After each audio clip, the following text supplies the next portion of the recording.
نعرے صلوات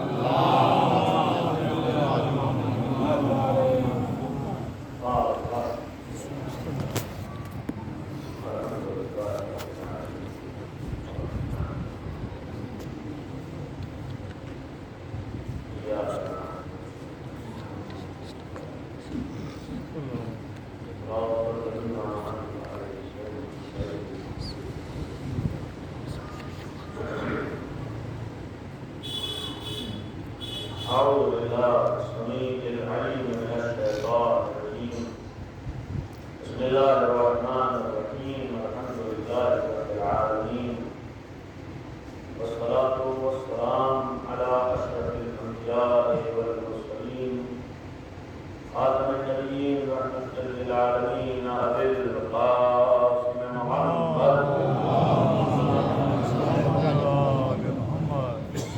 وآل الطيبين الطاهرين المعصومين المظلومين، لا سيما بقية الله في الأرضين، ولعنة الله على أعدائهم أجمعين. أما بعد، قال الله سبحانه تبارك وتعالى وقوله الحق. بسم الله الرحمن الرحيم. إنما وليكم الله ورسوله والذين آمنوا الذين يقيمون الصلاة ويؤتون الزكاة وهم راكعون.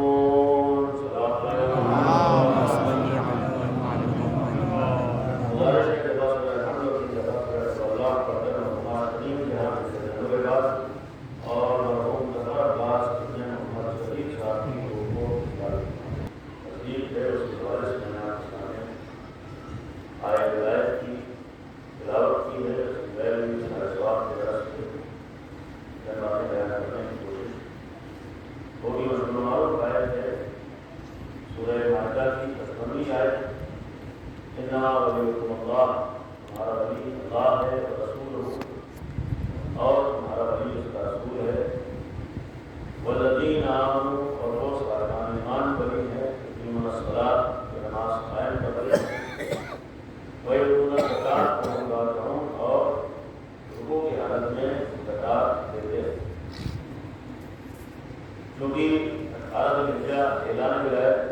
اور اسی لیے وہ روایت بھی ہے کہ اگر ولایت اہل بیت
ہے، ایسے والدین کے ذریعے دنیا میں بھیجا ہے کہ ہم نے جس وقت دنیا کا قدم رکھا ہے تو ولایت علی کے ساتھ رکھا ہے، ورنہ یہ شرف اچھوں کو نصیب نہیں ہو پایا ہے کہ دنیا میں آیا ہو تو ولایت روحین کے ساتھ آیا ہو، زندگی کا کوئی لمحہ بغیر روحین کی ولایت کے نہ ہو۔ اس لیے یہ ایک احسان ہے اپنے والدین کا، کوئی ان کا حق نہ ہو، یہی ایک ہم ایسا ہے جس کا ہم زندگی بھر بھی بدلہ ادا کرنا چاہیں تو نہیں ادا کر سکتے ہیں، ہم زندگی بھر میں ان کے ساتھ اچھا سلوک کر کے چاہیں کہ ان کا آپ ادا کرنے نہیں ہو سکتا ہے، بقیہ کی زحمتیں ہیں اپنی جگہ پر، بقیہ مشقتیں ہیں اپنی جگہ پر، لیکن یہ احسان کم نہیں ہے، معمولی نہیں ہے کہ آج ایسے والدین تھے کہ ہمیں امیرونین کو تلاش کرنے کے لیے در در بھٹکنا نہیں پڑا، یعنی امیرونین کے لیے ہمیں تہذیب کو تلاش جستجو کی ضرورت نہیں پڑی۔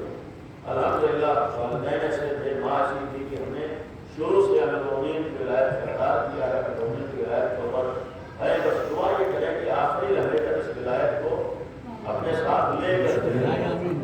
یہ دعا ہے کہ جس وقت جسم اور روح میں جدائی ہو رہی ہو تو ولایت کے ساتھ جدائی ہو رہی ہے، یعنی جب اس دنیا سے اس دنیا میں قدم رکھیں تو اسی ولایت علی کے ساتھ دنیا میں قدم رکھیں، یعنی جیسے الحمدللہ ہم لوگ دنیا میں آئے ہیں تو ولایت علی کے ساتھ آئے ہیں، ویسے ہی جب اس دنیا سے جائیں تو اسی ولایت علی کے ساتھ جائیں۔ انشاءاللہ یقیناً اللہ دعاؤں کو قبول کرنے والا ہے، غیر کے سمجھنے میں دعا ہے کہ خدایا جس طریقے سے تو نے یہ احسان کیا ہے کہ آج ہماری زبانوں پر امیرونین کا مقدس نام ہے، ویسے ہی جس کا روح بدن سے نکل رہی ہو اس کو اپنی امیرونین کا مقدس نام زبانوں کو کر دو، زبان پر نام امیرونین ہو، دل میں ولایت امیرونین ہو۔ یقین ہے کہ دنیا میں بھی ٹیڑھا پار ہے، آخرت میں بھی انشاءاللہ کسی مقدس نام کو سمجھنے میں ٹیڑھا پار ہے، اور باعث بات ہے کہ اس امیرونین کے ولایت کی بات ہو تو کوشش کرنا چاہیے ہم لوگ اس کو اہمیت دیں، اور اس کو زبانی اہمیت نہ ہو بلکہ یہ کوشش کریں کہ عملاً اہمیت دیں۔ الحمدللہ ہمارے یہاں متعدد عیدیں ہیں کیونکہ ہم لوگ اپنے کو مسلمان ہونے سے منکر نہیں ہے، لہٰذا عید الفطر کے عید ہونے کا انکار ہم لوگ نہیں کرتے۔ عید الفطر کے عید ہونے کا انکار وہی ہو سکتا ہے جسے اپنے مسلمان ہونے کا یقین نہ ہو، مسلمان ہونے کا یقین ہے، لہٰذا جب اہل بیت نے مسلمانوں کی عیدیں جدید عید قربان قرار دی ہے تو عید الفطر کو بھی اپنی عید سمجھتے ہیں، عید قربان کو بھی عید سمجھتے ہیں۔ ہاں یہ اور بات ہے کہ ہماری ایک بہت بڑی عید ہے جسے عید غدیر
البتہ ہمارے حصے میں ہم بھی سب سے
خوشی تو امیر المومنین کی منا رہا ہو، منا میں امیر المومنین کہیں ڈانس ہو رہا ہو، کہیں گانے ہو رہے ہو، کہیں میوزک ہو رہی ہو، یہ کسی دنیا والوں کی شادیوں کی خوشیاں نہیں ہوتی ہیں، یہ امیر المومنین جیسے مقدس نعمت کی خوشی ہوتی ہے، یہ صدیقہ طاہرہ جیسے صاحب عصمت کی خوشی ہوتی ہے۔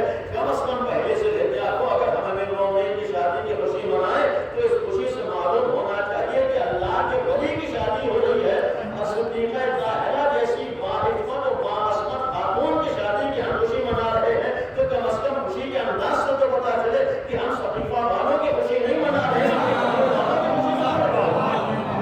اس لیے کہ ناچ گانے کا تصور علی کے گھرانے میں نہیں تھا، یزید کے گھرانے میں ناچ گانے کا ضرور تصور تھا۔ آپ تاریخ پڑھ لیے، کہیں یزید کی ماں ناچتی ہوئی نظر آئی ہے، کہیں یزید کی دادی ناچتی ہوئی نظر آئی ہے، لہٰذا ڈانس اور گانا اور ناچ یہ تو یزید کے گھرانے کی پہچان نہیں ہے، مولائیوں کی پہچان نہیں رہی ہے۔ جب مولائیوں کی پہچان نہیں رہی ہے تو بنام علی سب کچھ قبول ہو سکتا ہے، نہ تو گانا قبول ہو سکتا ہے، نہ میوزک قبول ہو سکتی ہے، نہ ڈانس قبول ہو سکتا ہے۔ لیکن آج کبھی کبھی آدمی بھول جاتا ہے کہ ہم اس کا رشتہ دار ہیں۔ آج تو کوئی شاید عزت دار انسان بھی اپنے لیے گھر میں اپنی بارات ایسی دیکھ کر خوش نہ ہو جیسے ہم امیر المومنین کے نام پہ بارات نکالنے کو تیار ہوتے ہیں۔ آج ہوتا ہے خاندان میں، ہمارے رشتے داروں میں، ہمارے اطراف میں بھی ایک مومن شاید ایسی شادی کو پسند اپنے لیے نہ کرے تو ہم امیر المومنین کے نام پہ نکال دیتے ہیں۔ نہیں، ہر کس امیر المومنین بے پردہ عورتیں کا ہر حال اس سے خوش نہیں ہوتے ہیں، امیر المومنین اس سے خوش نہیں ہوتے ہیں گانا ہو رہا، امیر المومنین اس بات سے خوش نہیں ہوتے ہیں کہ ڈانس ہو رہا، امیر المومنین اس بات سے خوش نہیں ہوتے ہیں کہ میوزک ہو رہی۔ امیر المومنین کو تو پہچان تو خدا تھی، امیر المومنین تو اللہ کے ولی تھے۔ ہم مولا کائنات کو مظہر صفات خدا کہتے ہیں، یعنی علی وہ ذات تھی جسے دیکھ کر خدا یاد آ رہا ہو، تو بنام علی وہ کام ہو رہے ہوں، جو کام سامنے آئے تو ہمارے ذہنوں میں علی کا تصور آ رہا ہو اور خدا کا تصور آ رہا ہو، اور ایسے ڈھیر تماشوں سے کبھی امیر المومنین کا تصور نہیں آتا، زیادہ ہی عدم معرفت کا نتیجہ ہو۔ اور بالخصوص اس طریقے کے انحرافات کا شکار وہ لوگ زیادہ ہوتے ہیں جو اپنے کو بہت بڑا مولائی ظاہر کرنا چاہتے ہیں۔ اس لیے کہ جہاں یہ مرض آ جاتا ہے کہ ہم سے بڑا کوئی اللہ والا نہیں، آپ اس کا حشر دیکھ لیجیے، بیماری پیدا ہوئی تھی سب سے پہلے خوارج میں، اور وہی مرض آج وہابیت میں آیا ہے کہ ان کے دماغوں میں بیٹھ گیا کہ ہم سے بڑا تو اللہ والا کوئی ہو ہی نہیں سکتا۔ ہر ایک کے اوپر شرک کا الزام، ہر ایک کے اوپر کفر کے فتوے، اس کے سوا ان کے یہاں کچھ نہیں، بس اللہ والے اکیلے ہم ہیں، اللہ ہماری بات ہے، توحید تو ہم جانتے ہیں، خدا کی معرفت تو ہمارے یہاں ہے، جو بھی ہمارا نہیں ہے وہ اللہ سے والا نہیں۔ آج وہی مدد ان کا ہے، اور اس کا یہ حاصل ہوا کہ جتنا زیادہ اپنے کو اللہ والا سمجھا ہے اس سے زیادہ ان کے حاصل کہیں اور نہیں پایا جاتا ہے۔ یعنی جتنا مشرکانہ کام یہ دعویٰ کرنے والے کرتے ہیں اتنا کوئی مشرک بھی مشرکانہ کام نہیں کرتا، یعنی اس بے غیرتی سے عیاشیاں غیروں کے یہاں نہیں پائی جاتی ہیں جتنا ان توحید کا دعویٰ کرنے والوں کے یہاں پائی جاتی ہے۔ جتنا گناہ اور معصیت ان توحید کے دعوے داروں کے یہاں پائی جا رہی ہے اتنا کسی اور کے یہاں نہیں پائی جاتی۔ اس کا نمونہ اس وقت آپ مکے میں جا کر دیکھ لیجیے، مدینے میں جا کر دیکھ لیجیے، جنہیں ذرہ برابر مکے اور مدینے کے تقدس کا خیال نہ ہو اور وہیں پر عیاشی کے اڈے قائم ہو گئے ہو، زبان پر تو اللہ کا نام ہے، زبان پر تو توحید ہے، اور ہر ایک جگہ شرک کا نام ہے، جو حشر وہاں پر ہوا ہے، جہاں جہاں یہ مرض پایا جائے گا کہ ہم سے بڑھ کر تو کوئی دین والا نہیں ہو سکتا ہے، یہ مرض وہاں بھی آ سکتا ہے۔ کسی کی جاگیر نہ تو خدا ہے، نہ کسی کی جاگیر علی اور کیا طالب ہے، دنیا والے بھی اللہ کے ماننے والے ہو سکتے ہیں، ہمارے علاوہ دوسرا بھی علی کا مولائی ہو سکتا ہے، لیکن جب یہ مرض ذہن میں آ جائے گا کہ ہم سے بڑا تو علی کا مولائی کوئی ہو ہی نہیں سکتا ہے، ہمارے علاوہ جو ہے کوئی مقصر ہے، کوئی غالی ہے، جو لوگ اپنے ذہنوں میں یہ بٹھا لیتے ہیں وہی لوگ خلاف علی بھی چلے جاتے ہیں، انہی لوگوں کے یہاں انحرافات بھی زیادہ پائے جاتے ہیں، انہی کے یہاں گمراہی کا تصور بھی زیادہ پایا جاتا ہے۔ یہ سلام پانا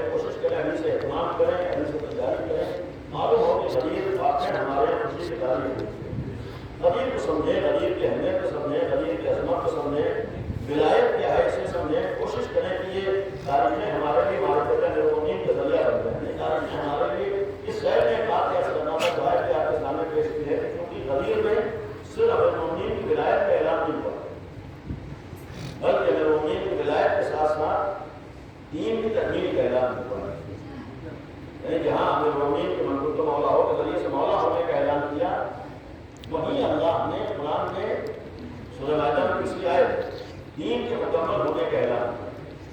یعنی اس کے معنی یہ تھے کہ جب ولایت علی آئے گی تب دین مکمل ہوگا. نہیں اگر امیر المؤمنین کی ولایت نہیں ہے تو دین جناب آدم سے شروع ہوا تھا تو مکمل نہیں ہو سکتا بغیر امیر المؤمنین بغیر ولایت امیر المؤمنین. جب ولایت امیر المؤمنین کا دین مکمل ہوا ہے تو اس کے معنی یہ ہوگا کہ جہاں ولایت امام علی ہوگی وہاں دین ضرور ہوگا. اور پھر ایک جملہ شاید کسی موقع پر عرض کیا تھا کہ جہاں ولایت امیر المؤمنین ہوگی وہاں آدھا تہائی دین نہیں ہوگا. جہاں امیر المؤمنین کی ولایت ہوگی وہاں اپنے مزاج والا دین نہیں ہوگا. اور جن لوگوں کو اپنے مزاجوں والا دین ماننا تھا انہی لوگوں نے غدیر کو چھوڑ کر صحیفہ بسایا. صحیفہ تو یوں ہی نہیں گئے تھے، انہیں معلوم تھا کہ اگر غدیر پہ باقی رہیں گے تو وہ دین ماننا پڑے گا جو ادھر سے آیا ہے. تو پھر حلال محمدی کو حرام کیسے کریں گے، شریعت میں تبدیلیاں کیسے کریں گے، نماز اپنے حساب سے کیسے پڑھیں گے، روزہ اپنے حساب سے کیسے رکھیں گے. جنہیں اپنے حساب کا دین بنانا تھا انہی لوگوں نے غدیر کو چھوڑ کر صحیفہ بسایا ہے. اللہ کا لاکھ لاکھ احسان ہے ہم صحیفائی نہیں ہے بلکہ ہم غدیری ہے. جب ہم غدیری ہے تو ہمارا مزاج بھی غدیری ہونا چاہیے. مزاج کے غدیری ہونے کے معنی یہ ہے کہ اگر ولایت علی ہو تو ولایت علی کے ساتھ مکمل دین بھی ہونا چاہیے. مکمل دین کے معنی یہ نہیں ہے کہ جو سمجھ میں آئے گا وہ تو دین مان لیں گے، جو حلق سے نہیں اترے گا وہ نہیں مانیں گے. نہیں، جب غدیر کو مان لیا تو جو دین کہے گا سر جھکا کے ہم تسلیم ہو جائیں. یہ جانے غدیر کو مانا ہوگا دین مکمل ہوا ہے. سوال ہونے کا محمد غدیر مکمل ہوا ہے. بات جو عرض کرنا تھا کہ غدیر میں دین اگر مکمل ہوا ہے تو وہیں ایک روایت تھی رسول اللہ کی ہے. اور انشاءاللہ اس سال کم از کم یہ طے کر لیں ہم لوگ کہ غدیر سے پہلے یا غدیر کے دن غدیر تک رسول اللہ کا خطبہ جو رسول اللہ نے غدیر میں پڑھا تھا اسے ضرور ایک دفعہ ہم لوگ ترجمے کے ساتھ پڑھیں. اس لیے بھی غدیر کے دن محفلیں سننا، شعراء کو سننا، مقررین کو سننا اور ہوتا ہے، اور جو اصلی غدیر کے اندر تقریر ہوئی تھی اسے سننا اور ہوا کرتا ہے. اصلی غدیر کے اندر جو محفل ہوئی ہے اسے سننا اور ہوتا ہے. اور وہ محفل پڑھنے والا کوئی اور نہیں تھا، اللہ کا رسول تھا جس نے محفل پڑھی. تو جیسے آپ پرانی محفلیں ہم لوگ نکال کر سنا کرتے ہیں ویسے ہی کبھی تو رسول اللہ نے 18 ذوالحجہ کو محفل پڑھی تھی، کبھی اس محفل کو بھی پڑھنے کی کوشش کرے اور وہ محفل کو غدیر کی شکل میں جو ہمارا خدمات آ جاتا ہے اصل میں اسے محفل غدیر کرتی ہے. یعنی رسول اللہ کی تقریر ہے. کوشش کریں کہ مثلاً ایک دفعہ خطبہ غدیر ہم مکمل کریں. خطبہ غدیر ہمارے سامنے ہونا چاہیے. خطبہ غدیر کی رہنمائی ہو، خطبہ غدیر کی مدارج ہو.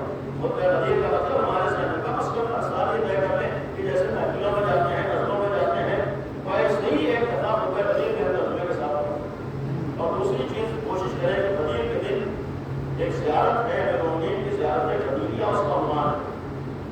یہ جیسے امام علی نبی علیہ السلام یہ زیارت غدیریہ کو بھی ہم ضرور پڑھیں.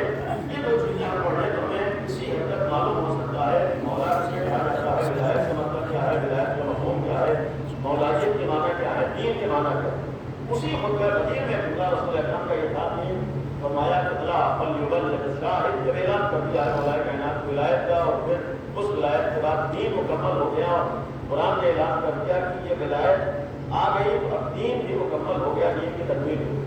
رسول نے فرمایا تھا کہ اب ہر ایک کی ذمہ داری ہے اس ولایت کو آنے والی نسلوں تک پہنچاتا ہے.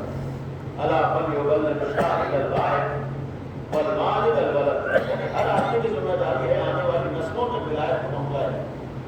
یعنی ہر آدمی ایک فریضہ سمجھے کہ ہمارا فریضہ ہے پیغام غدیر کو دنیا تک پہنچانا. پیغام غدیر کے معنی صرف یہ نہیں ہے کہ علی ولی اللہ، توجہ دیجیے گا. پیغام غدیر کے معنی یہ ہے کہ ایسا علی ولی اللہ جس کے ساتھ اللہ کا مکمل دین بھی ہو. یہ غور کیجیے گا، یعنی ایسا علی ولی اللہ جس کے ساتھ لا الہ الا اللہ بھی ہو، جس کے ساتھ محمد رسول اللہ بھی ہو، جس کے ساتھ اللہ کا مکمل دین بھی ہو.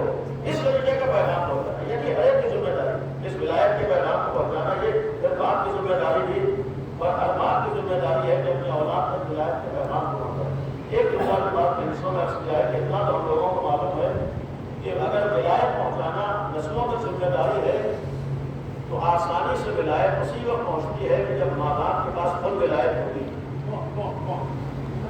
ابتدا میں اس کہ اگر ماں باپ مولا نہ ہوتے تو ہم لوگوں تک پھر ہم کو خود رستہ بھٹکنا پڑتا، ولایت میں ڈھونڈنا پڑتا، ولایت کے راستے میں تلاش کرنا پڑتا۔ یعنی جب ماں باپ کے پاس ولایت ہوتی ہے تبھی اولاد تک ولایت پہنچتی ہے۔ اب اگر یہ رسول اللہ نے فرمایا کہ ہر شیعہ کی ذمہ داری ہے کہ اپنی نسلوں تک ولایت علی کو پہنچائے، اور یہ کنفرم ہے کہ جب ماں باپ کے پاس ولایت ہوگی تبھی نسلوں تک ولایت پہنچے گی۔ تو اگر یہ بنیادی فریضہ ہے کہ ہماری نسلوں تک ولایت پہنچے تو ولایت انکم سے نہیں پہنچے گی، سیلری سے نہیں پہنچے گی، جہیز سے نہیں پہنچے گی، لڑکے کی کمائی سے نہیں پہنچے گی، لڑکے کی زمین و جائیداد سے نہیں پہنچے گی، اس کے بینک بیلنس سے نہیں پہنچے گی، اس کی ہڈیوں سے نہیں پہنچے گی، بلکہ اس کے پاس جو ولایت دل میں پائی جاتی ہے اس سے پہنچے گی۔ اور اگر ہمارا فریضہ نسلوں تک ولایت پہنچانے کا ہے تو ہر مولائی کا فریضہ جب رشتے کی بات آ رہی ہو، شادی کی بات آ رہی تو یہ سوال نہ ہوگا کہ کماتا کتنا ہے، سیلری کتنی ہے، انکم کتنی ہے، جہیز کتنا ملے گا، اس لیے کہ نسلوں تک جہیز اور انکم کو نہیں پہنچانا ہے، نسلوں تک ولایت علی کو پہنچانا ہے۔ لہٰذا سوال یہ ہونا چاہیے کہ سامنے والا مولائی ہے نہ مولائی ہے، اس کے پاس ولایت ہے یا ولایت نہیں ہے، وہ علی کی ولایت کی معرفت رکھتا ہے نہیں رکھتا ہے۔ اگر یہی چیز آج ہمارے یہاں معیار بن جائے تو خود بخود بہت سے جھگڑے بھی ختم ہو جائیں گے، طلاق کی نوبتیں جو آ رہی ہیں وہ بھی ختم ہو جائیں گی۔ آج ہمارے یہاں یہ بھی ذمہ داری سمجھ لیں کہ آج نسلوں تک ولایت پہنچانا فریضہ ہے، اور نسلوں تک ولایت پہنچانے کے لیے شادیوں میں معیار یہ ہو جائے کہ اگر ولایت ہوگی تو شادی ہوگی، اگر سامنے کے پاس والے کے پاس ولایت نہیں ہے تو شادی نہیں ہوگی۔ اس لیے کہ ولایت کا ایک اثر یہ بھی ہوتا ہے کہ ولایت محبتیں نہیں کراتی۔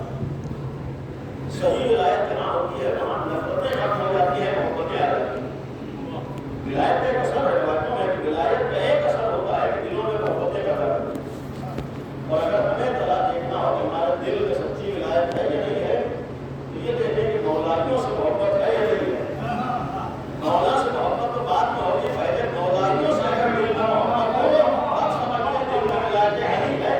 یہ ولایت کی کوئی قسم نہیں ہے کہ نام تو زبان پر امیر المومنین کا اور اسی دل میں علی والوں سے نفرت بیٹھے گی نہیں ہو سکتا ہے۔ ولایت کو مانیں گے کہ ہمارے دل میں مولائیوں سے محبت ہونا ہے۔ کمیاں ہر ایک میں ہوتی، نہ تو ہم معصوم ہیں نہ آپ معصوم ہیں، نہ صاحب عصمت ہم ہیں نہ صاحب عصمت آپ ہیں۔ غلطیاں ہم سے بھی ہو سکتی ہیں، غلطیاں آپ سے بھی ہو سکتی ہیں، کسی غلطیوں کو معیار نہیں بنایا جاتا ہے بلکہ اصل ولایت کو دیکھا جاتا ہے۔ اگر ہماری نگاہوں میں ولایت ہے اور یہ دعویٰ کرتے ہیں کہ ولایت سارے گناہوں کو ختم کر دیا کرتی ہے تو پھر ہم گناہوں کو معیار کس لیے بنایا کرتے ہیں، گناہوں کو بنیاد کس لیے بنایا کرتے ہیں؟ اگر ہمیں ولایت کے اوپر یقین ہے تو یقین ہونا چاہیے کہ جس کے دل میں ولایت علی ہوگی کبھی تو اس کا احساس ہوگا مولا علی کی بارگاہ میں حاضر ہو کر توبہ استغفار کرنے کا، اور جب علی کی بارگاہ میں آ کر توبہ استغفار کرے گا تو اللہ اس علی کے صدقے میں اسے معاف تو کر دیا کرے گا۔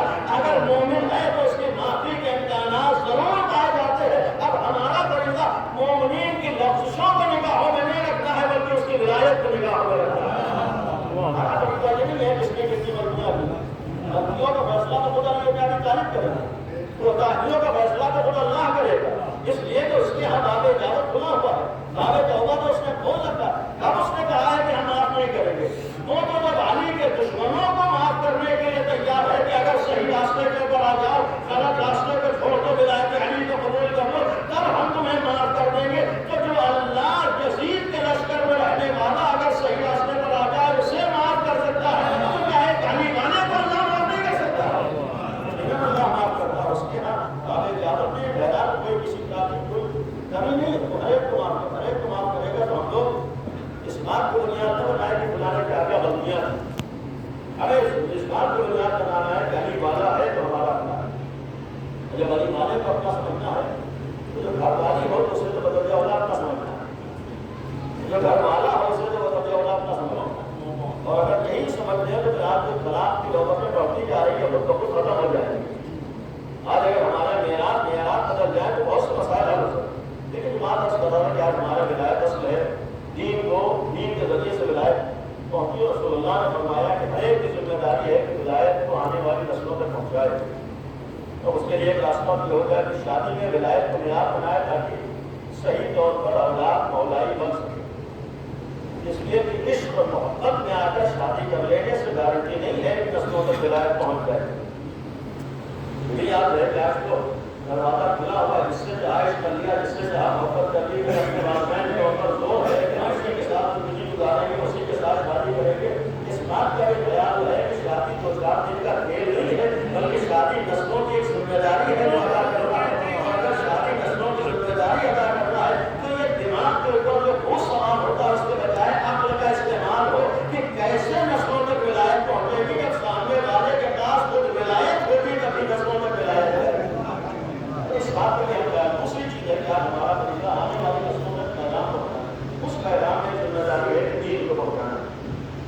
دین کا صحیح پیغام پہنچانا.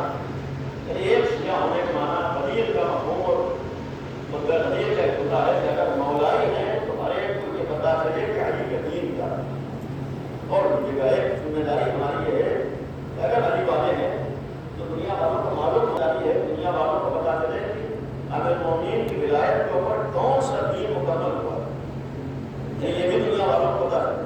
اور ولایت علی کے ایک معنی یہ ہے کہ دنیا والوں کو یہ پتا چلے کہ قدیر والا دین کون سا ہے اور صحیفہ والا دین کون سا ہے. یہ ذمہ داری یہ خلیفہ ہے, دنیا والوں کو فرق معلوم. آج یہ اکثریت کیوں نہیں فرق سمجھتی؟ آج دنیا والوں کی نگاہوں میں قدیر و صحیفہ کچھ نہیں.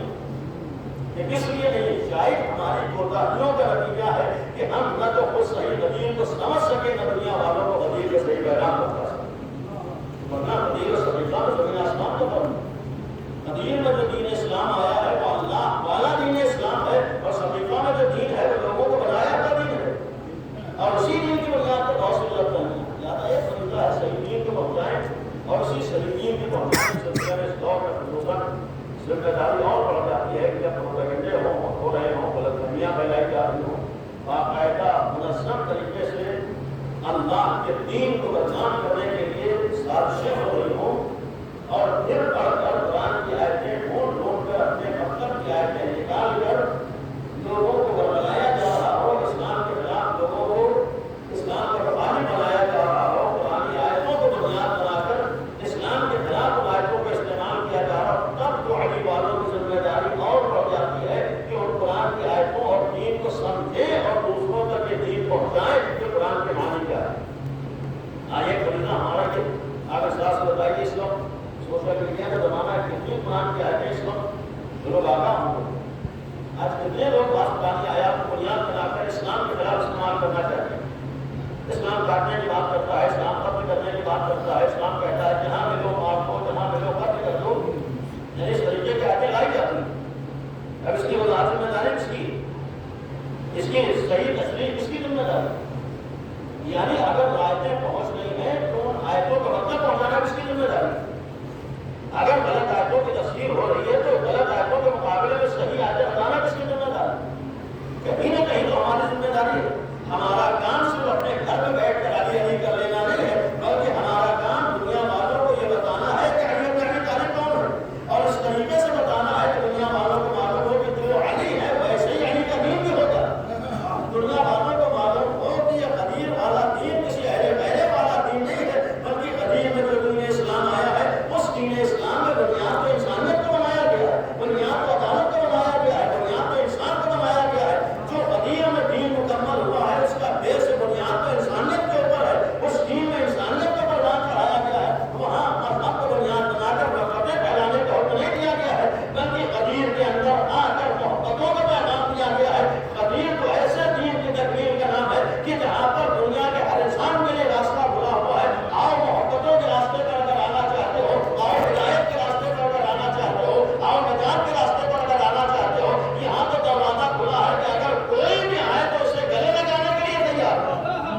یہ محبتوں والا دین ہو. آپ سمجھتے ہیں کہ اس محبت والے دین کے پیغام کو ہم لوگ پہنچانے کی کسی حد تک کوشش کریں کہ اسی وقت ہو سکتا ہے کہ جب ہم لوگ خود مولا کو صحیح طور پر سمجھیں اور مولا کے ذریعے دین کو صحیح طور پر سمجھیں, اور اس سے بڑھ کر قرآن کے سلسلے میں غور کرنے کا تیار. قرآن صرف جہیز کو دے دینے کے لیے نہیں ہے, بلکہ قرآن آج ہمارے پڑھنے کے لیے. قرآن خالی رسم ادا کرنے کے لیے, زندگی میں ایک دفعہ ختم کروانے کے لیے نہیں ہے, بلکہ پوری زندگی قرآن اپنے ساتھ رکھ کر اس کو سمجھنے کے لیے. آج شاید افسوس کی منزل ہو کہ ہم لوگ قرآن والے ہو کر اتنا قرآن نہیں پڑھتے ہیں جتنا قرآن کے دشمن جن پر قرآن پڑھ لیا کرتا ہے. اس لیے کہ قرآن میں آیتیں ڈھونڈنے کے لیے وہ قرآن کو پڑھتے ہی ہیں. اگر وہ اسلام کے خلاف قرآن کی آیتیں ڈھونڈنے کے لیے قرآن پڑھ لیتا ہے تو کم از کم ہماری غیرت کو بیدار ہونا چاہیے کہ قرآن کے دفاع کے لیے ہم قرآن پڑھنے کے لیے تیار ہو جائیں. قرآن کی آیتوں کو پڑھنے کے لیے جتنی آیتیں ہیں سب غلط فہمیوں پر مبنی, بہت سی آیات کا غلط ترجمہ کیا ہے. یہ کھیل ہوتا ہے کہ بعض موقعوں پر ایک جملہ لے لیا جاتا ہے, اس کو بنیاد بنایا جاتا ہے. آپ 24 آیتیں جو بہت مشہور ہیں, ان میں سے اکثر آیتیں غلط فہمیوں پر ہوتی ہیں, صحیح مطلب نہیں بیان کیا جاتا, یا تو اپنے حساب سے مطلب نکالا جاتا ہے. اور یہ جو پہلے دن رسول اللہ کہہ چکے تھے کہ قرآن کے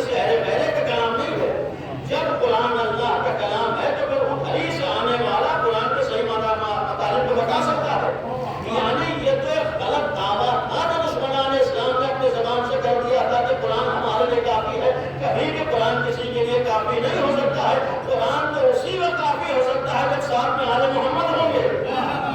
ویسے اگر پوچھے کہ قرآن کا مطلب کیا ہے, آئے مفسرین نے قرآن سے پوچھے کہ قرآن کے معنی کیا ہے, ورنہ اپنے حساب سے قرآن کا مطلب نکالنے میں آنا. اور دوسرا سب سے بڑا سامنے کا کھیل ہے, نوجوانوں کے لیے جو چار آیتوں کو مثال اس طرح آج بہت سی آیتیں ہوں گی. سورہ توبہ پڑھی اس کی باقی جو کیا ہے یہاں پہ میرے تفصیل کر لو گا.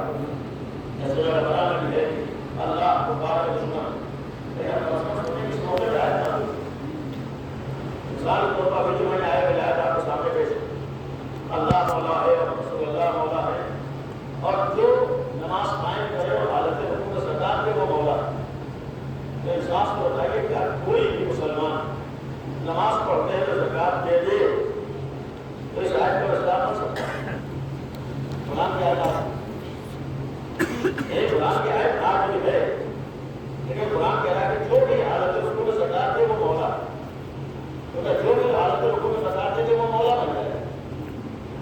نہیں, اگر آیت آپ ہے تو اس کے معنی یہ کہ آیت تو اپنی جگہ مسلم ہے, لیکن اس آیت کا مصداق صرف ایک موقع پر ایک ہی شخصیت ہے جو دوبارہ نہیں ہو سکتی. اس کے معنی یہ ہے کہ قرآن میں آیتیں تو آج بھی ہیں, لیکن بعض آیتوں کا مصداق خاص موقع پر خاص لوگ تھے جن کا زمانہ گزر چکا ہے.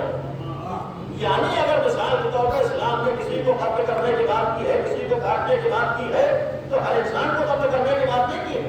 بلکہ آپ جائیے تفسیر پڑھیے, قرآن نے ان لوگوں کے لیے کہا ہے جو تلوار لے کر انسانیت کو قتل کرنا چاہ رہے ہوں. اسلام کا وہ مذہب نہیں ہے کہ اگر کوئی ایک گال میں تماچا لگائے تو دوسرا گال بڑھا دو. اسلام کہتا ہے کہ اگر کوئی تماچا لگانے کی ہمت کرے تو اسے یہ جرأت نہ ہونے دے کہ تمہارے سامنے ہاتھ اٹھا سکے. اسلام اپنے سر جھکانے کا نام نہیں ہے, بلکہ اسلام ظالم کے سامنے ظالم کو کوئی ظلم کا موقع نہ دے, اس کا نام ہے. اور اگر اسلام میں بات قتل کی بات کی گئی ہے تو ہر انسان کے قتل کی بات نہیں, بلکہ جو انسانیت کا قاتل ہے اس کے قتل کی بات نہیں. اسلام میں کسی کو مارنے کی بات نہیں, بلکہ اسلام میں اس کے خلاف تلوار کی بات ہے جو انسانیت کو ختم کرنا ہے. اس کی میں مثال بچوں کے لیے اور بچوں کے اگر ایک ڈاکٹر جو انسانیت کے جسم کو سالم رکھنا چاہتا ہے, کبھی وقت پڑ جائے تو وہ ایک انگلی کاٹنے میں تیار ہوتا ہے. مطلب ہے کہ ہاتھ کاٹا جائے گا, انگلی کاٹے گا. ساس بتائیے اگر ڈاکٹر یہ فیصلہ کرتے ہیں کہ اس وقت بڑا شخص کی انگلی کاٹی جائے گی, کیا اس ڈاکٹر کو انسانیت کا دشمن کہہ سکتے ہیں؟ یہ تو اس کی ہمدردی کی دلیل کہ چونکہ اسے جسم انسانی کی حفاظت کی فکر ہے, لہٰذا جانتا ہے کہ اگر یہ انگلی اس بدن سے جڑی رہے گی تو پورے بدن کو نقصان پہنچائے گی. لہٰذا پورے جسم کی حفاظت کے لیے اس انگلی کا الگ ہو جانا ضروری ہوتا ہے.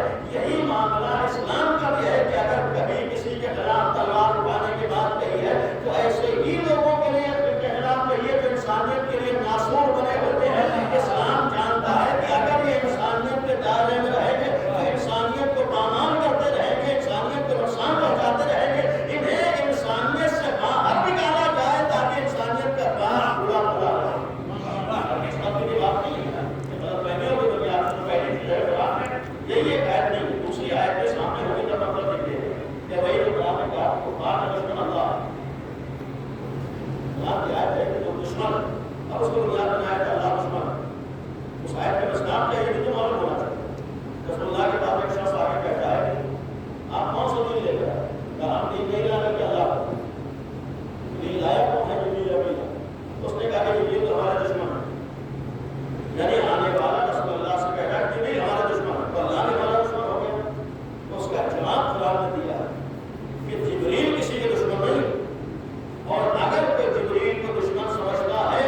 اس آیت کو بنیاد بنا کر آپ یہ کہہ سکتے ہیں کہ قرآن نے نماز قریب جانے سے منع کیا. آپ کہیں گے کہ اگر قرآن نے کہا ہے تو کہیں اور اس کے سلسلے میں کچھ اور تو کہا ہوگا, یعنی اس کے علاوہ بھی تو کچھ اور کہا ہوگا. کس کنڈیشن میں کہا ہے, کس حالت میں کہا ہے, کس شرائط کے ساتھ کہا ہے, کس کے لیے کہا. صرف یہ نہیں ہے کہ اتنا سمجھ ہے کہ ہم اپنا نکالنا تھا, نہیں, ہمارے سامنے دوسرا مطلب ہے کہ جہاں اتنی زیادہ نماز کی تاکید ہے تو اللہ دو جگہ دو طرح کی باتیں نہیں کرے گا کہ ایک طرف پہلا نماز ضرور پڑھو, دوسری طرف پہلا نماز کے قریب نہ جاؤ. نہیں, اس کے لیے اتنا شعور ہو کہ اس کے معنی کچھ اور ہوگا. جب آگے آگے تلاش کر کے تو قرآن کہے گا مان تم سکارا, جب تم نشے کی حالت میں ہو تو نماز سے قریب نہ جاؤ. یہی معاملہ بعض لوگوں کے خلاف اگر تلوار کی بات آئی ہے, کاٹنے کی بات آئی ہے, تو قرآن میں خالی یہی آیت نہیں ہے. قرآن میں تو ہزاروں آیتیں موجود ہیں. بقیہ آیتوں کو بھی تو نگاہوں میں رکھا جائے گا. جو قرآن یہ کہہ رہا ہو کہ تمہیں حق نہیں ہے کہ کسی ایک نفس کو بغیر جرم و خطا کے قتل کرو. اگر تم نے ایک نفس کو قتل کر دیا تو پورے انسانیت کے قاتل ہو جاؤ گے. جس قرآن کا نظام اور پیغام تو یہ ہو کہ اپنے ماننے والوں کو اجازت نہیں دے رہا ہے کہ کسی ایک بھی بے گناہ کو قتل کرے. اگر کسی بے گناہ کو قتل کرنے کے قابل میں اجازت دے سکتا ہے, قرآن کا ڈراؤ نہیں ہو سکتا ہے.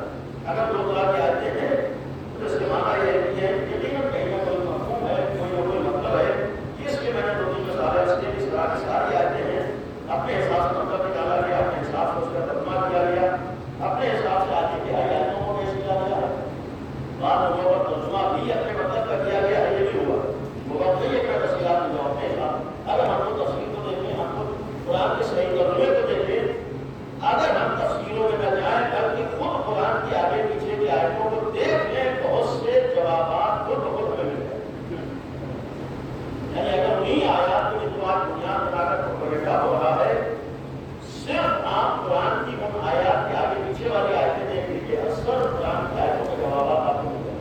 یعنی ان شبہات کے جوابات. آج ہمیں سے بہت سے نوجوان پریشان ہو جائے. یہ سوال کرنا اس بات کی دلیل ہے کہ ہمارے یہاں قرآن کے جاننے والے کے آسانی سے قرآن پڑھنے کا درجات نہیں ہوتا. اگر خود قرآن پڑھ رہے تو کبھی تشویش کا شکار ہوتا ہے. اس لیے کہ یقین کرتے ہیں قرآن عدالت والا پیغام دیتا ہے, قرآن انصاف کا پیغام دیتا ہے. اور مجھے ذمہ داری سے اس طرح کا قرآن ہو یا اسلام ہو, حقیقی اسلام کی بات ہے, دلیل اسلام. نہ تو قرآن میں انصاف کے خلاف کچھ ہو سکتا ہے, نہ اسلام میں, نہ قرآن میں. ظلم سلسلے میں زبان برابر تصور نہیں ہو سکتا. اگر ہم مسلمان ہیں, اگر ہم نے دین اسلام کو قبول کیا ہے, تو یہ یقین کرنا پڑے گا کہ نہ تو قرآن میں نہ اسلام میں ظلم کا شائبہ ہو جائے نہیں ہو سکتا. اسلام میں ناانصافی نہیں ہو سکتی, اسلام میں ظلم نہیں ہو سکتا. ہمیں اگر اسلام کو ماننا ہے تو اس دعوے اور اس عقیدے سے ماننا ہوگا کہ ہم نے وہ دین مانا ہے تو عدالت والا. ہم نے اس اسلام کو تسلیم کیا ہے جہاں پر انصاف پایا ہے, یہاں کسی ایک کے حق کو پامال نہیں کیا ہے. ہمارا دین تو وہ دین ہے جو انسان کو دور کی بات ہے, جانوروں کے حقوق کے پامال کرنے کی اجازت نہیں ہے. ہمارا دین تو وہ دین ہے جو آج درختوں کے حقوق پامال کرنے کی اجازت نہیں دے رہا. شرعی نقطۂ نظر سے ہمیں حق نہیں ہے کہ کسی درخت کو بغیر بجا جانے کا. یہ آج دنیا والوں کے سمجھ میں آیا ہے کہ درخت کو نہ کاٹنا چاہیے, درخت ہونا چاہیے. ہمارا اسلام تو پہلے دن سے کہہ رہا ہے کہ درخت کو بے وجہ نہ کاٹو. جس اسلام میں ایک قطرہ پانی بغیر بجا کے برباد کرنے کی اجازت نہ ہو, یہ تو آج دنیا والے کہہ رہے ہیں کہ پانی بچائیے. جب پانی کی کمی دکھائی دیتی ہے تب دنیا والے کہتے ہیں کہ پانی کی حفاظت کیجیے. ہمارا دین اسلام تو پہلے دن سے کہتا ہے کہ پانی کا اسراف نہ کیجیے, پانی کی حفاظت کیجیے. اور اسی ذہن میں کوشش کیجیے کہ ہم لوگ دین اسلام کے رہنماؤں کو یہاں کر سکیں کہ ہمارے پانی کی بات ہو. اللہ کا شکر بتا دیجیے کہ ابھی اس شہر میں ہے کہ جہاں ہمیں پانی کے لیے در در نہیں بھٹکنا پڑا, ورنہ آپ کے اطراف میں ایسے لوگ ہیں جو پینے کے پانی کے لیے در در بھٹکتے ہیں.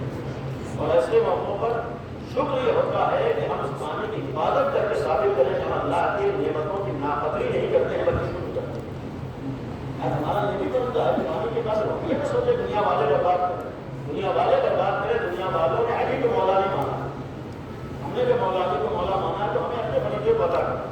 یہ بعض لوگوں کو بیماری ہے, مدد ہے, پانی برباد کریں. نہ پانی کم ہو, بعض سوچیں جب ہم کو بل دینا ہے تو ہم سے آپ سے کیا مطلب ہے.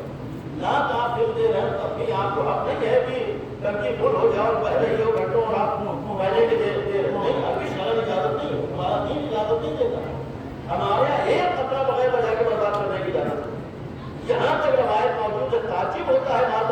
کی روایت ہو اس سمندر کے کنارے کھڑے ہو کر بھی آپ کو پانی ضائع کرنے کا حق نہیں ہے. یعنی معصوم کی روایت ہے سمندر کے کنارے کھڑے ہو کر جو دین کہہ رہا ہو کہ آپ کو پانی برباد کرنے کی اجازت نہیں ہے تو اپنے گھروں میں ہمیں برباد کرنے کی اجازت نہیں ہو سکتی. ہم دن دن بھر اپنی گاڑی کو دھو رہے ہو, پورا دن اپنا گھر دھو رہے ہو, اپنا پورا محلہ دھو رہے ہو, کبھی کبھار صفائی کی بنیاد پر ہو گیا, لیکن ایسے دھونا کہ پانی برباد ہو رہا ہو, پانی ضائع ہو رہا ہو, ہمیں فکر نہ ہو رہا ہے, ہم قیامت کے لیے اس کے بھی جوابدہ ہوں گے. اور یہ تو بعض لوگوں کو پتا ہوتا ہے کہ دن میں 4 دفعہ نہا رہے, گرمی ہے 10 دفعہ نہا رہے, لیکن نہانے لگی ایک مقدار میں پانی برباد کیا جائے, پانی کا استعمال ہو رہا ہو. ہرگز اسلام اس بات کا قائل نہیں ہے کہ آپ اپنے مرض و بیماری کی بنیاد پر شک کے شکار ہو جائیں. ہم سے تو بات ہوتے ہی نہیں, 1 گھنٹہ نہانے پر مجبور ہوتے ہیں. چاہیے اپنے مرض کا علاج کیجیے, آپ کو شریعت اجازت نہیں دیتی 1 گھنٹہ حمام کے اندر پانی بہانے کا. شریعت تو کہتی ہے کہ ایک مقدار میں آپ کو وضو کرنے کا حق ہے, ایک مقدار میں آپ کو واجبی غسل کرنے کا حق ہے. جو شریعت واجبی غسل کے لیے حد سے زیادہ پانی بہانے کی اجازت نہ دے رہا ہو, اور دن بھر شوق پر پانی بہانے کی اجازت نہیں دے سکتا ہے.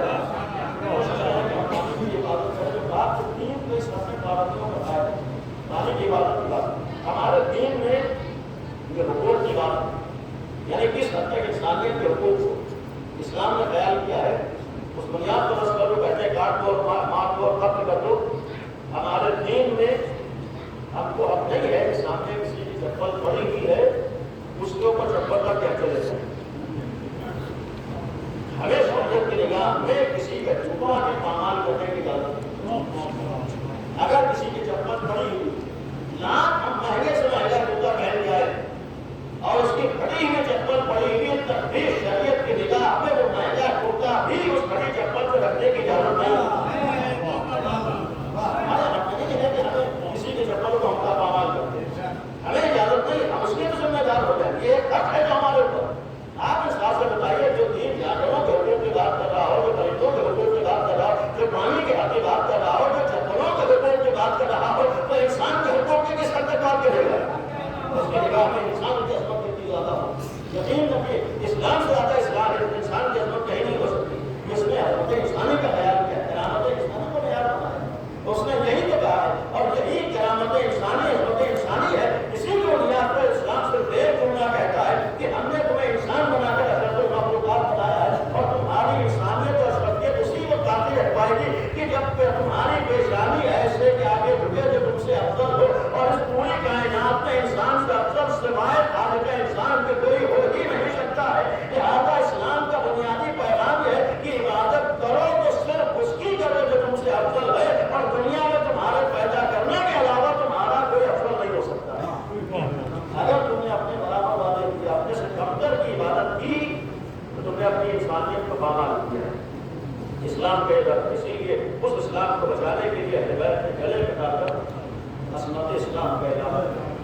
نذیر میں امیر المومنین کی ولایت کے ذریعے سے اگر دین کی تکمیل کا اعلان ہوا ہے, تو اہل بیت نے امتحانات دے کر عظمت دین کا دنیا کے سامنے اعلان کر دیا. اور یہ امیر المومنین کی قربانیاں, صدیقہ طاہرہ کی قربانیاں, کربلا والوں کے امتحانات اس بات کا پیغام تھے تم کہ دنیا کی لالچ رکھنے والوں کے ذریعے سے اسلام کو بچانے کی کوشش نہ کرو, کہ دنیا کی حکومت حاصل کرنے والوں کے ذریعے سے اسلام کی معرفت کی کوشش نہ کرو. یہ دین کو دنیا کے اوپر, دین کو قربان کر دینے والے جن کی نگاہوں میں صرف دنیا ہو, ان لوگوں سے دین کو بچانے کی کوشش کرو. بلکہ آؤ علی اور فاطمہ سے اور علی کے اولادوں سے سمجھو کہ حضرت دین کیا ہے, اور اگر اس کو سمجھنا ہے تو ان کی قربانیوں سے سمجھو کہ شدید گرمی میں محسوس کیجیے کہ پیاس کا امتحان دے دینا آسان نہیں ہے. دین دن کے پیاس کا گزر جانا یہ آسان امتحان نہیں ہوتا. اگر کسی کو پیاسا رکھا جائے تو کہیں نہ کہیں ایسی منزل آتی ہے کہ آدمی سر جھکا دیتا ہے. لیکن تاریخ کا کربلا گواہ ہے, حسین ابن علی نے اپنے 6 مہینے کے بچے کو پیاس سے تڑپتے دیکھنا گوارا کر لیا, لیکن کسی ظالم کے آگے سر جھکانے گوارا نہیں. 3 دن تک اب آپ کو لائے حسین علی اصغر کے بارے میں تڑپتا ہوا دیکھنا گوارا کر لیا, لیکن یزید جیسے فاسق و فاجر کے آگے دین کا سودا کرنے سے گوارا نہیں. دین کے اخلاق کو بنا چاہتا ہے اسی امام حسین نے گوارا. اور بیٹے صاحب حسین نے قربانیاں دی, کبھی بھائیوں کے لاشیں اٹھائے, کبھی بھانجوں کے لاشیں اٹھائے, کبھی 18 سال کے جوان بیٹے کا لاشیں اٹھایا, کہیں برابر کے بھائی کے پاس جیسے بھائی کے جنازے کے اوپر پہنچے ایک منزل آتی ہے کہ ہاتھوں کے اوپر 6 مہینے کے بچے کا جنازہ یہ منزل ہوتی کہ یہاں پر آ کر خود عبد اللہ حسین اللہ اس بات کا پیغام تھا یہ امتحان آسان نہیں تھا ورنہ مولا حسین جس کو جنازہ خاص کے علاقے پر پہنچے ہیں بہت بڑا امتحان تھا لیکن غازی خاص کے علاقے پر جا کر بھی مولا حسین نے اپنے شیعوں کو یاد نہیں کیا جس کو 18 سال کی کڑی جوان کا جنازہ اٹھایا بہت بڑا امتحان تھا اتنا ٹوٹے ٹوٹے لاشا تھا مولا حسین سے اٹھ نہیں سکا چھوٹے چھوٹے بچوں کو آواز دی ہے ان بچوں نے جنازہ اٹھایا مولا حسین نے اپنے شیعوں کو نہیں نکالا لیکن جس وقت 6 مہینے کے بچے کے لیے پانی مانگنے کی بات آئی ہے تو مولا حسین نے جملہ کہا ہے شیعوں کاش تم کربلا میں ہوتے اور وہ منظر دیکھتے کہ تمہارا آقا اپنے ہاتھوں پر 6 مہینے کے بچے کے لیے پانی کا مطالبہ کر رہا ہے آج انسان کے لیے کبھی کبھی بڑے سے بڑا امتحان تو ظاہر ہو وہ آسان ہو جاتا ہے گلا کٹا دینا آسان ہو جاتا ہے آج کسی ظالم سے کسی دشمن سے آپ کو پانی مانگنا پڑے یہ انسان کے لیے بڑا سخت ہوتا ہے عبد اللہ حسین کو دین کے بچانے کے لیے اس امتحان سے گزرنا پڑا 6 مہینے کے بچے کے لیے پانی کا سوال کیا اور پھر بچہ پیاسا کتنا تھا جس وقت مولا حسین نے فرمایا اعلان تو حجت خدا کے بیٹے ہوئے ظالموں پر اپنی حجت تمام کر دو خود 6 مہینے کے بچے نے 3 دن کی پیاس میں اپنے بقرائے کے ہونٹوں کو پر جب خشک زبان گھیری ہے یہ ایسا منظر تھا جسے لشکر یزید نظیم بہت سے افراد دیکھ کر برداشت نہیں کرتا یہاں تک ملتا ہے کہ لشکر میں بھی کھلبلی مچی ہے بہت سے افراد لشکر یزید نے پھر بھی جناب نسبت کی پیاس کو دیکھ کر یہ کہنے پر مجبور ہوئے کہ اگر حسین ہمارے مقابلے میں بچے کی مدد کرے اس بچے کی پیاس سے حالت یہ ہو چکی ہے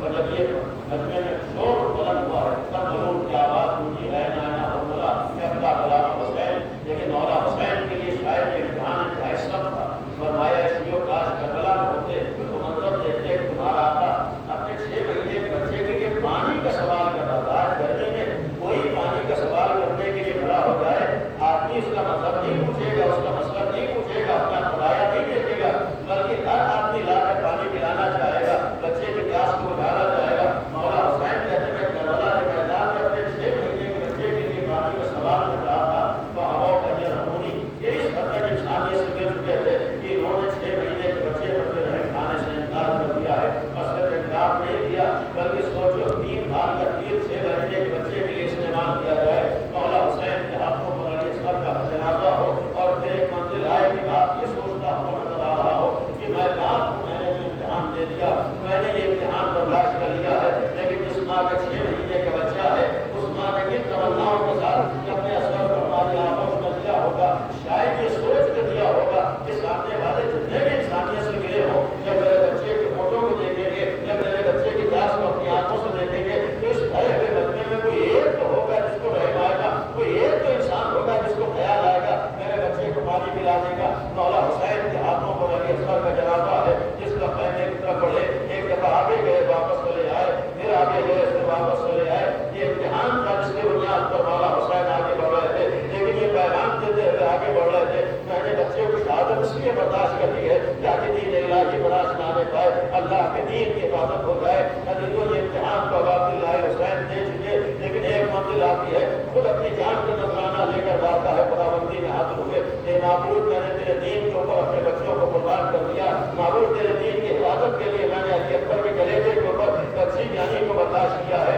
یہ پروردگار میں نے تیرے دین کی حفاظت کے لیے اپنے برابر کے بھائی عباس کے شانوں کو قربان کیا ہے اے میرے لال میں نے اپنے 6 مہینے کے علی اصغر کی قربانی تیری راہ میں پیش کی ہے تاکہ تیری عظمت کا آج نہ آنے پائے تیرے دین کے اوپر آج نہ آنے پائے تیرے دین کی حفاظت ہو جائے اب پھر فرمایا کہ پروردگار میں نے اپنی جان کا نذرانہ لے کر تیری بارگاہ میں حاضر ہوا ہوں ایک موقع آتا ہے اسی سرزمین کربلا کے اوپر آواز بولتی ہے کہ آج یہ تو نسل مطمئنہ میرے الہ رب کے راہ دے کم مت کیا اے نسل مطمئنہ اپنے پروردگار کی طرف رکھا مولا حسین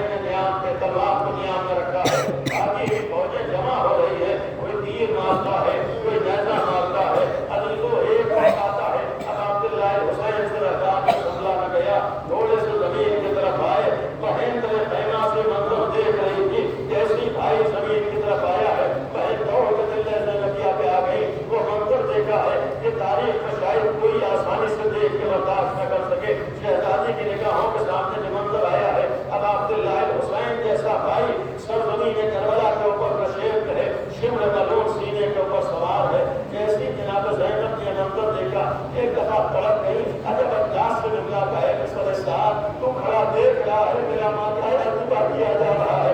یہ آواز مولا کے کانوں تک پہنچی. اشارہ کیا ہے زینب خیمے میں واپس جاؤ.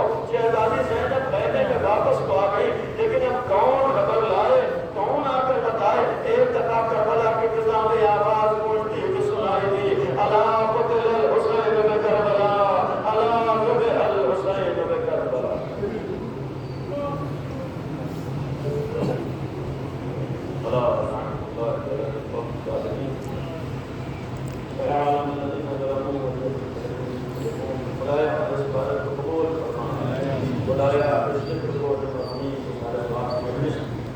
اور حاضرین کے درجان قوم ہو گئے اس وقت کی مغفرت کا ذریعہ بنا. بالے والے بغیر کا واسطہ ہے.